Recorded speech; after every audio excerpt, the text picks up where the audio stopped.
Good morning students. Gene expression and regulation के जो है इस दूसरे सेशन में हम फिर से मिल रहे हैं और इसमें हम ओपेरॉन सिस्टम के बारे में जानने की कोशिश करेंगे।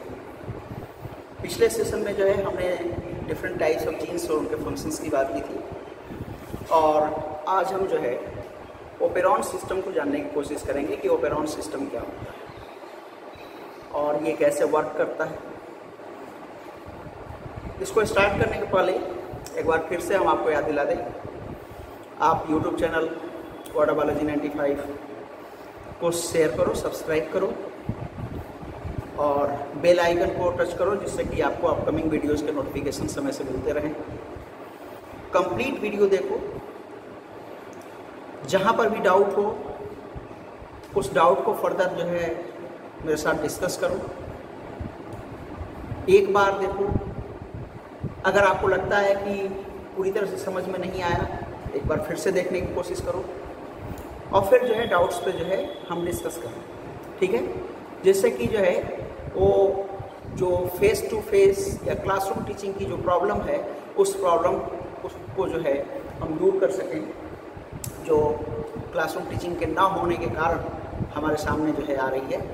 तो आप एक बार फिर से मैं आपको बोलूँगा कि जो है आप एक बार देखो, दो बार देखो, वीडियो को जो है आप देखो, पॉज करके देखो ताकि आपको पूरी तरह से समझ में आए, ठीक है।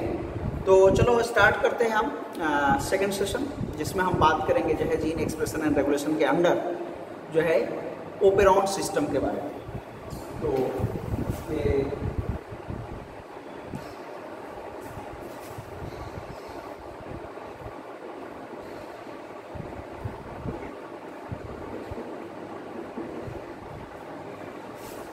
ओपेरॉन सिस्टम, तो हम इस ओपेरॉन सिस्टम को जानने की कोशिश करते हैं कि ओपेरॉन सिस्टम है क्या।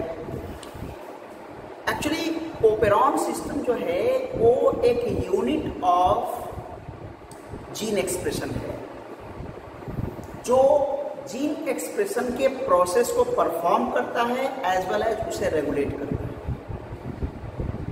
यानी जो जीनोटाइप है उसको फिनोटाइप में कन्वर्ट करने के लिए जो जीन अपने आप को एक्सप्रेस कर रहा है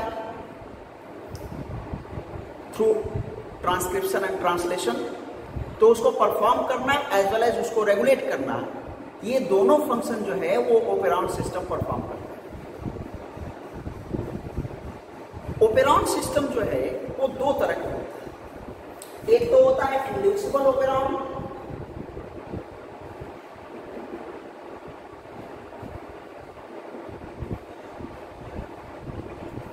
और दूसरा होता है रिप्रेसिबल।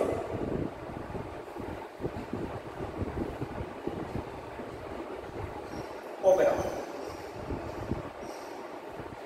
तो हम इन दोनों ओपेरॉन सिस्टम को हम देखेंगे। आज हम इंड्यूसिबल ओपेरॉन सिस्टम पे बात करेंगे और नेक्स्ट जो है सेशन में हम repressible operon system as well as gene expression and regulation in eukaryotes, ये दोनों टॉपिक्स होंगे।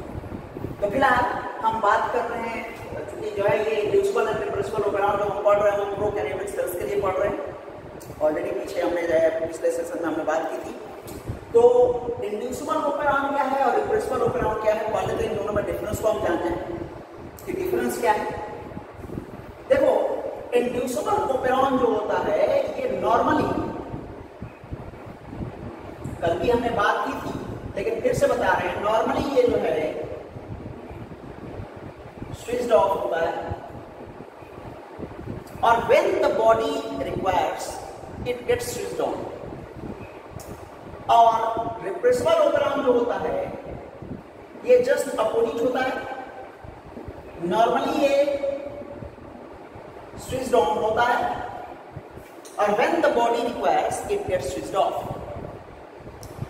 इन दोनों में एक और डिफरेंस होता है, ये जो इंड्यूसिबल ओपेरॉन है ये कैटाबॉलिक प्रोसेस के लिए होता है यूजुअली, और ये जो रिप्रेसिबल ओपेरॉन है ये एनाबॉलिक प्रोसेस के लिए।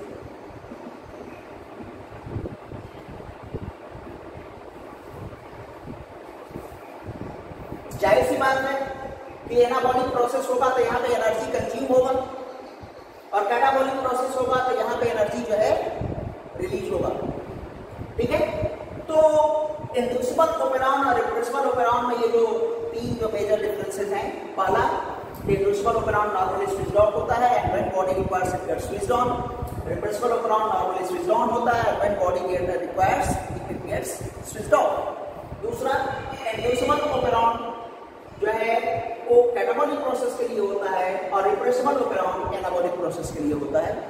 और तीसरा यूजुअली यहाँ पे ये कैटाबॉलिक प्रोसेस है तो इंड्यूसिबल ऑपेरॉन में जो है एनर्जी रिलीज होता है, ठीक है, फाइनली, और एनाबॉलिक प्रोसेस में एनर्जी कंज्यूम होता है 1%। तो फिलहाल हमें पढ़ना है इंड्यूसिबल ऑपेरॉन आज, और इस इंड्यूसिबल ऑपेरॉन में हम जानने की कोशिश करेंगे प्रोकैरियोटिक सेल के जो है एक रिप्रेजेंटेटिव ऑपेरॉन सिस्टम को, जिसे हम बोलते हैं लैग ऑपेरॉन, जिसे हम बोलते हैं लैग ऑपेरॉन। तो फर्स्ट लैग ऑपेरॉन, इस लैग ऑपेरॉन को हमें जानना है। एक्चुअली ये लैक्टोज मेटाबॉलिज्म से रिलेटेड है।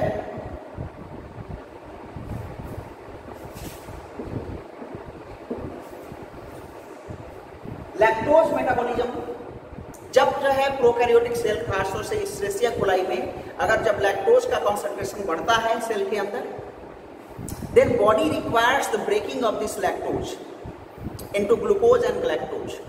तो ग्लूकोज और ग्लैक्टोज में जो तोड़ा जाता है लैक्टोज को, इसके लिए एक एंजाइम की जरूरत होती है जिसे हम बीटा गैलेक्टोसाइडेज कहते हैं। और ऑलरेडी हम पिछले जो है वीडियो में हमने थोड़ा सा हिंट आपको दिया था इसके बारे में। तो जो लैक्टोज मेटाबॉलिज्म होता है, इसके लिए जो लैग ऑपेरॉन है जो कि एस्चेरिचिया कोलाई में पाया जाता है, पहले हम इसके जो है स्ट्रक्चर को जानने की कोशिश करेंगे या कंपोजिशन को जानने की कोशिश करेंगे, और फिर उसके बाद जो है इसके फंक्शनिंग को समझने की कोशिश करेंगे। तो लैग ऑपेरॉन जो है एक इंड्यूसिबल ऑपेरॉन है, और इसके जो कंपोनेंट्स होते हैं उन कंपोनेंट्स की अगर हम बात करें तो पहला होता है रेगुलेटर जीन, दूसरा होता है प्रमोटर जीन, तीसरा होता है ऑपरेटर जीन, और चौथा होता है स्ट्रक्चरल जीन, जो कि तीन होते हैं यहाँ पे स्ट्रक्चरल जीन्स। और इसके अलावा होता है रिप्रेसर एंड इंड्यूसर।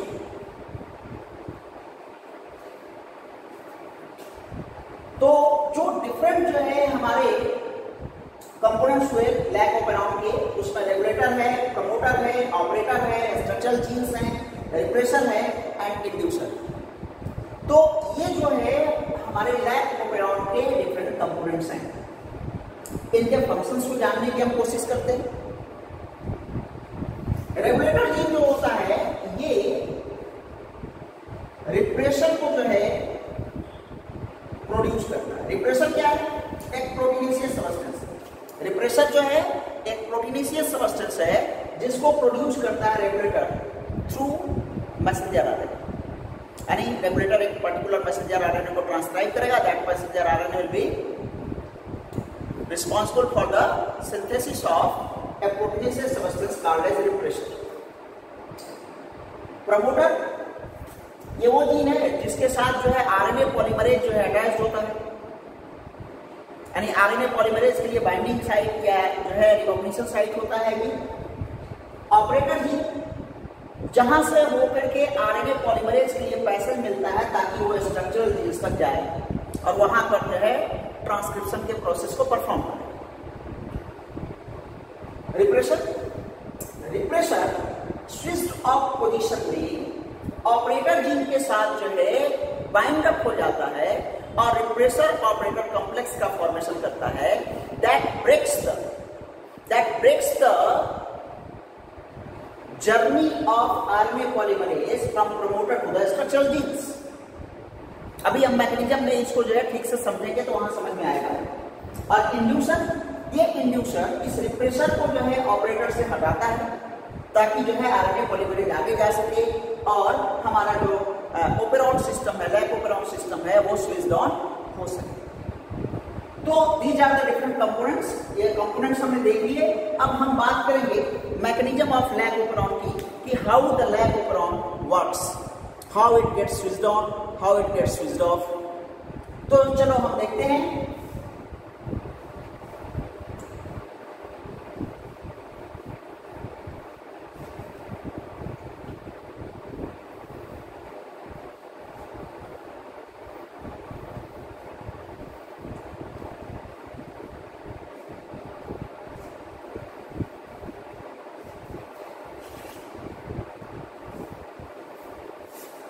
तो आप जानने की कोशिश करते हैं कि लैक ओपेरॉन का कंपोजिशन पहले हम जान लें।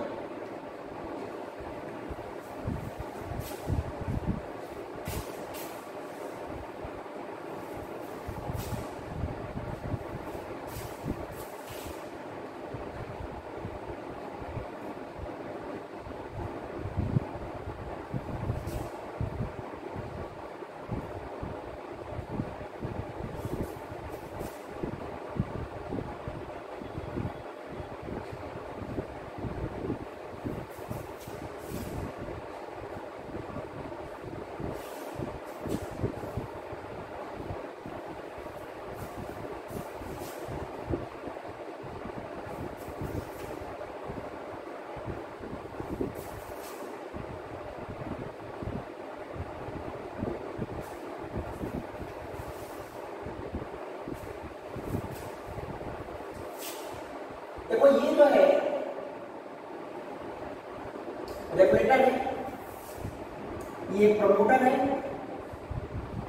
ये ऑपरेटर है, और ये यहां से ये जो तीन दिखाई दे रहे हैं ये हैं स्ट्रक्चरल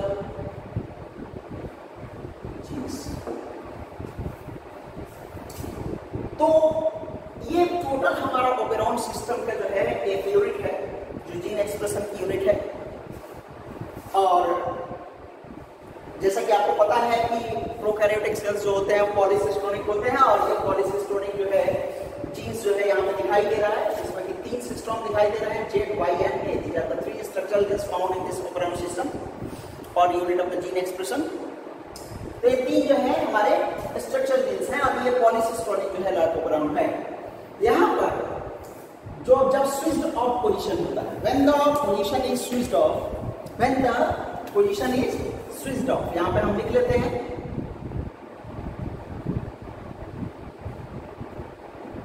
स्विच्ड ऑफ पोजीशन में क्या होता है। देखो ये एक मैसेंजर आरएनए का फॉर्मेशन करता है रेगुलेटर, और इस मैसेंजर आरएनए से एक प्रोटीनेशियस सब्सटेंस जो है प्रोड्यूस होता है। This proteinaceous substance is refresher. ठीक है, ये जो रिप्रेशर है, this refresher goes to the operator gene and gets attached with this operator gene। जब आरएनए पॉलीमरेज जो है इस जीन एक्सप्रेशन को परफॉर्म करने के लिए आता है, तो इस प्रमोटर रीजन के साथ जो है बाइंड अप हो जाता है, और वो यहां से आगे की तरफ मूव करना चाहता है। बट कंडीशन क्या है, ये जो रिप्रेशर है, ये रिप्रेशर आकर के ऑपरेटर जीन के साथ मिलकर के बनाया क्या है, रिप्रेशर ऑपरेटर कॉम्प्लेक्स। और ये जो रिप्रेशर ऑपरेटर कॉम्प्लेक्स है, इसके कारण ये प्रमोटर रीजन से आरएनए पॉलीमरेज, ये क्या है हमारा आरएनए पॉलीमरेज, ये आरएनए पॉलीमरेज आगे की तरफ मूव नहीं कर पा रहा।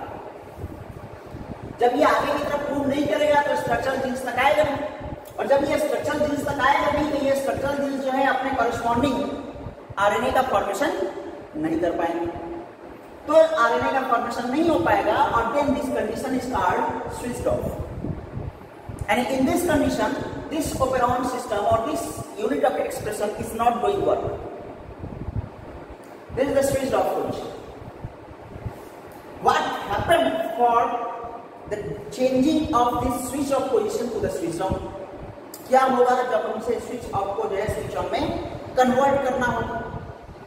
देन यहां हम इसको जो है हमने इसको एक पार्ट में डिवाइड कर दिया। ये स्विच ऑफ पोजीशन था ऊपर। अब जो है नीचे हम जो है स्विच ऑन कंडीशन की बात करेंगे कि कैसे जो है ये स्विच ऑन होगा।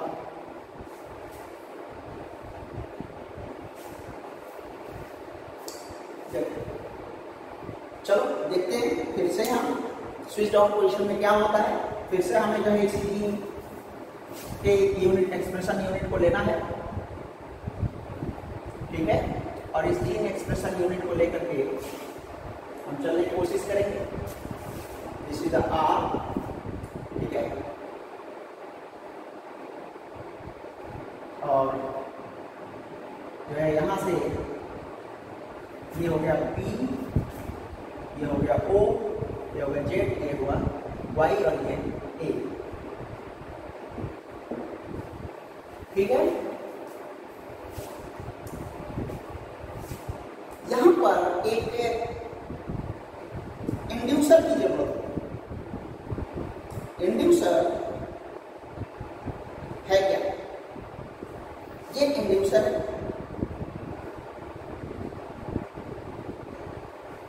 है क्या इंड्यूसर? अभी देखेंगे, पहले हम देखेंगे कि इंड्यूसर करता क्या है। ये इंड्यूसर जो है यहां से जाता है इधर, और यहां पर जो हमारा रिप्रेसर जो है ऑपरेटर जीन के साथ जो है अटैच था, इस रिप्रेसर को जो है वहां से रिलीज करता है।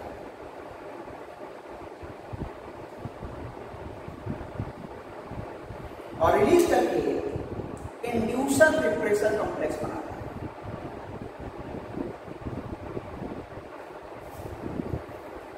अब क्या हुआ? ये जो आरएनए पॉलीमरेज है प्रमोटर रीजन पे, इसको आगे बढ़ने के लिए पैसेज मिल गए। तो जैसे ही ऑपरेटर जीन से रिप्रेसर जो है अलग हुआ, आरएनए पॉलीमरेज है मूव करता है फॉरवर्ड और इन स्ट्रक्चरल जीन्स तक जाता है, और ये स्ट्रक्चरल जीन्स अपने अपने करस्पॉन्डिंग एमआरएनए को प्रोड्यूस करते हैं, और ये एमआरएनए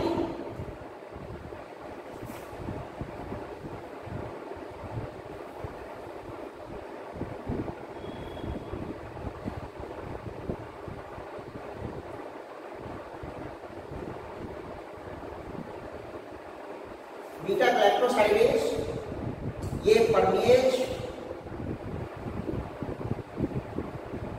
और ये एसिटाइलेज को प्रोड्यूस करता है। ये तीन जो है पॉलीपेप्टाइड चेन्स हैं, बीटा ग्लाइकोसाइडेज, परमिएज एंड एसिटाइलेज। अब जो है ये बीटा ग्लाइकोसाइडेज क्या करता है? ये लैक्टोज को ब्रेक करता है ग्लूकोज प्लस लैक्टोज। ध्यान दो, इसको हम एक बार फिर से रिपीट कर रहे हैं, समझने की कोशिश करना, और यहीं पे हम बताने की कोशिश करेंगे कि इंड्यूसर क्या है। देखो, जब प्रोकैरियोटिक सेल या एसेसिया कोलाई के बॉडी के अंदर लैक्टोज का कॉन्सेंट्रेशन इंक्रीज करता है, तो उसे ब्रेक करने की जरूरत होती है ग्लूकोज और लैक्टोज में। At that condition, lactose itself works as inducer. Lactose जो है खुद इंड्यूसर की तरह बिहेव करता है, और it goes to the repressor to make the repressor inducer complex. ये क्या बन गया हमारा? रिप्रेसर इंड्यूसर कॉम्प्लेक्स बना, और ये रिप्रेसर जो है ऑपरेटर जीन से अलग हो गया, और आरएनए पॉलीमरेज को आगे मूव करने के लिए जो है पैसेज मिल गया। जब आरएनए पॉलीमरेज आगे बढ़ता है तो आगे का प्रोसेस कंप्लीट शुरू होने लगता है, और इस कंडीशन को हम बोलते हैं स्विच्ड ऑन। जब सफिशिएंट अमाउंट में लैक्टोज की ब्रेकिंग हो जाती है तो लैक्टोज का कॉन्सेंट्रेशन कम हो जाएगा और फिर से ये रिप्रेशर जो है ऑपरेटर जीन के साथ जाके बाइंड अप हो जाएगा और the operon system will be switched off. Now यहां जो तीन जो है अलग अलग एंजाइम्स बन रहे हैं, इनके फंक्शंस क्या है? एक्चुअली बीटा ग्लाइकोसाइडेज तो ये तो लैक्टोज को ब्रेक करने के लिए जो है, ध्यान दो हमारे बॉडी में we are the eukaryotic organisms, हमारे बॉडी में लैक्टोज को ब्रेक करने के लिए लैक्टेज होता है जो कि ब्रेक करता है लैक्टोज को ग्लूकोज और लैक्टोज में। But in the prokaryotic cells beta glycosidase जो होता है वो जो है लैक्टोज को ग्लूकोज और ग्लाइकोज में कन्वर्ट करता है या ब्रेक करता है। परमिएंट जो है ये सेल परमेबिलिटी को इंक्रीज करता है, लैक्टोज के सेल परमेबिलिटी को इंक्रीज करता है जिससे कि ज्यादा से ज्यादा जो है मूवमेंट हो सके अक्रॉस द सेल मेम्ब्रेन। एसाइटिलेज, ये एसाइटिल ग्रुप को जो है या एसिटिल ग्रुप को जो है वो अटैच करता है, एसिटाइलेशन के प्रोसेस को परफॉर्म करता है एसाइटिलेज। तो इस तरह से जो है ये ओपेरॉन सिस्टम के switched off and switched on conditions हैं और जो है ओपेरॉन लैक ओपेरॉन इस तरीके से वर्क करता है। जब हम नेक्स्ट सेशन में मिलेंगे तो हम बातें करेंगे जो है रिप्रेसिबल ओपेरॉन के एक एग्जांपल की जिसे हम ट्रिप्टोफैन ओपेरॉन कहते हैं और इसके साथ साथ जो है यूकैरियोट्स में किस तरह से जो है जीन एक्सप्रेशन एंड रेगुलेशन होता है उसको भी जो है हम जानने की कोशिश करेंगे। हो सकता है कि ये वीडियो जो है 2 पार्ट में बन जाए, दोनों जो है ये दोनों पार्ट्स हो सकता है कि एक ही पार्ट में हो, ठीक है। देख रहे हैं कि जो है मिलते हैं हम जो है रिप्रेसिबल ओपेरॉन सिस्टम को लेकर के नेक्स्ट वीडियो में। Thank you.